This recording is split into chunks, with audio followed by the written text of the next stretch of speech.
Imran Hashmi is more than a serial kisser. या वो जो एक टाग, कई बार इरिटेशन होती है कि यार केवल सीरियल किसर थोड़ी ना है, बहुत कुछ और यार।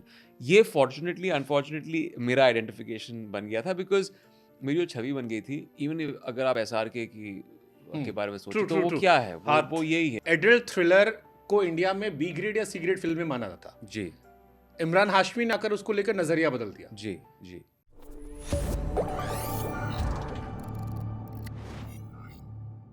मैंने इमरान हाशमी को लेकर एक पोस्ट डाला, कोई सवाल किसी को पूछना हो,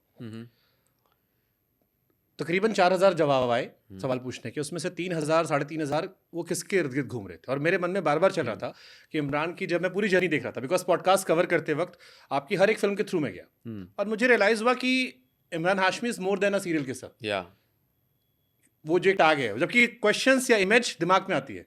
कई बार इरिटेशन होती है कि यार केवल सीरियल किसर थोड़ी ना है, बहुत कुछ और यार। मैंने अच्छी अच्छी फिल्में की है, शंघाई की है, मैंने नेटफ्लिक्स पे अच्छी मूवीज की है, मैंने बहुत सारे काम और किए हैं जो आप देखोगे आप अप्रिशिएट करोगे। आई थिंक वो एक बहुत सारे आर्टिस्ट के साथ वो एक पेटेंट चीज़ हो जाती है, एक इमेज सेट हो जाता है लोगों के साथ, आई थिंक, और वो एक पेटेंट इमेज उनका साथ नहीं छोड़ता है।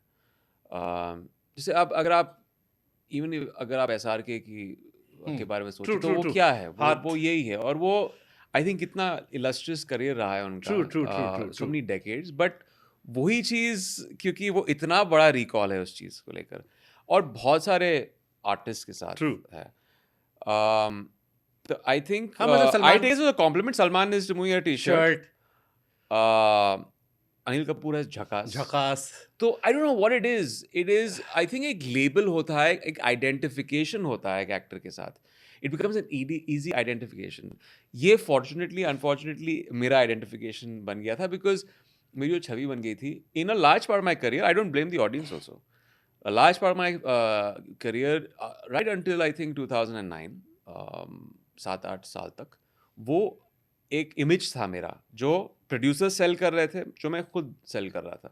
हाँ, मैंने आपको एक इंटरव्यू देखा जिसमें आपने कहा कि आपसे एक सवाल पूछा गया कि an idea that change your life, and you said Bhatt साहब का ये कहना कि ऑन स्क्रीन किस करो, या एंड फिर वो काफी, या आई थिंक वो एक स्टिकिंग पॉइंट थी तभी हमारे सिनेमा में, वो चीज़ किसी ने नहीं देखी थी उस तरह, जो बोल्ड क्वेश्चन था, जो एक अनअपोलोजेटिक रिबेलियस कैरेक्टर्स थे। आई थिंक उससे पहले ये भी था ना कि heroes used to be typically righteous. True.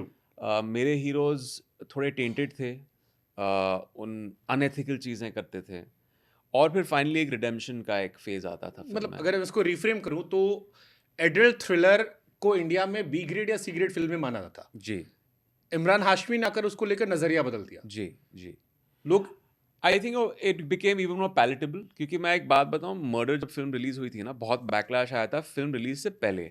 लोगों को वही लगा था कि ये तो BC ग्रेड किस्म की फिल्म होगी, और कुछ लोग कतरा रहे थे पहले दिन वो शो देखने से। औरतें नहीं गई थी फ्राइडे को, क्योंकि उनको लगा कि एक मेल सेंट्रिक एक किस्म की फिल्म होगी। लेकिन जब वो फिल्म इतनी बड़ी हिट हुई फ्राइडे के आई थिंक 3 बजे के शो के बाद, पूरे देश के वहाँ से जब डिस्ट्रीब्यूटर्स ने फ़ोन किया मुकेश जी को, बोला पहली बार इस किस्म की फ़िल्म, जो एक परसेप्शन था कि ये एक सेमी एरोटिका किस्म की फ़िल्म थी, women are flocking to theatre, जो जनरली वो जाते नहीं है ऐसी फिल्मों के लिए। बट उस फिल्म में एक बात थी, म्यूज़िक था, रोमांस था, जो औरत का कैरेक्टर था वो बहुत स्ट्रॉन्ग था। It was not just typical patriarchal film, male centric चीज़ नहीं थी। तो लोगों ने वो अप्रिशिएट किया, तो it got certain credibility in the sense. ऐसा नहीं है कि किसी ने बैकलैश नहीं किया और उसको क्रिटिसाइज नहीं किया, लोगों ने मर्डर को भी क्रिटिसाइज किया था, लेकिन वो हर फिल्म के लिए कोई ना कोई होता है जिसको प्रॉब्लम होती है। आपको गाने याद है मर्डर के, कौन कौन से हिट हुए थे? भीगे और तेरे तो सबसे बड़ा वो तो हिट ट्रैक अवार्ड था। मिल गया था। कहो ना कहो, वो सुपर, अभी भी वाइब ले लेते हैं। एक और गाना था मुझे बड़ा पसंद था, जिंदगी इस तरह। Yes, that's beautiful track, emotional. या उसके गानों के लिरिक्स जो है। एक और चीज मैंने आपके बारे में पढ़ा, लाइक इमरान हाशमी को हमने भट्ट साहब के इर्द गिर्द देखा है हमेशा, या भट्ट साहब के आसपास बातें देखी, बट जब मैं आपके बारे में पढ़ रहा था मुझे पता लगा कि आपकी ग्रैंड मदर जो थी जी, वो बॉलीवुड में थी, 80 से ऊपर फिल्में की उन्होंने, और उनका काफी रोल था आपको बॉलीवुड में भेजने का, या आपकी बातचीत थी? हाँ वो था, और थोड़ा डर भी था उनके, और इस बारे में आपने कम बातें भी की शायद। मैंने इतनी बातें नहीं की उसके बारे में, मेहर बानो और जी। शायद हाँ मेहर, और उनका स्क्रीन नेम था पूर्णिमा वर्मा जी। वो हमारे फैमिली की पहली स्टार थी और उन्होंने बहुत सारी फ़िल्में की थी ब्लैक एंड वाइट एरा में। उनकी आखिरी कुछ फ़िल्में थी, एक तो संजय दत्त के साथ नाम, क्या उसमें वो खूबसूरत उनकी मूवी है। मदर का रोल प्ले कर रही थी। उन्होंने और ये तो जब वो थोड़ी आई मीन रिटायरमेंट के पास जब उनकी एज हो गई थी 60 की, अ, बच्चन साहब की मदर का रोल भी प्ले किया उन्होंने ज़ंजीर में।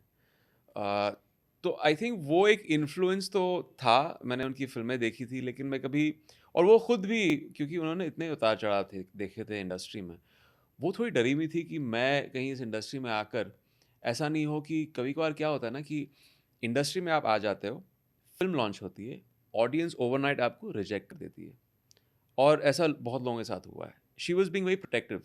वो चाहती थी कि ऐसा नहीं हो, वो एक्चुअली मुझे कह रही थी कि कुछ दूसरा ऑप्शन देख लो या फिर फाइनली एक कंसेंसस था जब भट्ट साहब ने कहा कि नहीं, हमें लगता है कि ये एक्टर बन सकता है, हम इसे लॉन्च करेंगे। तो थोड़ा उनको एक पर्सुएशन लगा मेरे ग्रैंडमदर को पर्सुएट करना क्योंकि वो बहुत डरी हुई थी। लेकिन फाइनली वो उन्होंने वो राज़ी हो गई।